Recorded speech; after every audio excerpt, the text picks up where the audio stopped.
Kumusta mga tropa? It's a good day indeed. Kasi lumihis si Pipito sa Bicol, lumihis din sa Metro Manila. Pero we'll keep on praying for Central Luzon. Anyway, today it's our band rehearsal. It's 2 p.m. Papunta na ako doon. Bagong bahay, nandun na ang studio namin, kila Erwin, yung lead guitarist namin. Pero band rehearsal pero kasama yung family. Bakit? Kasi band rehearsal / family day din. So kasama rin yung bandmates ko, yung mga family nila, magbabanding kami.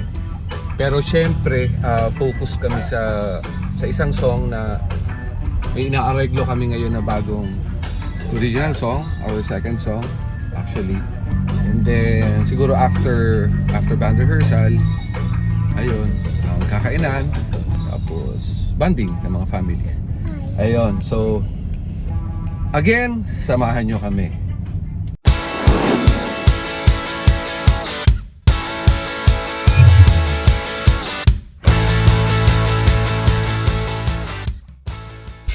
Right, so eto na. Ayan si Prox. Nandito na tayo sa bagong bahay ng Laura. Ayan si Erwin. Siya ang host. Wala pa sila Archie, wala pa si Angelica. So eto na yung setup. Alright, so nandito na si Archie. Kasama niya na rin yung kanyang family. Ayan na si Angelica. Oh.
Morning.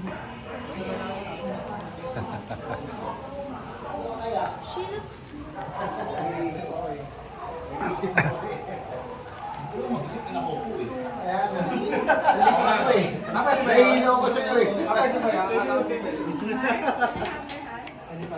Alright, so tapos na ang rehearsal.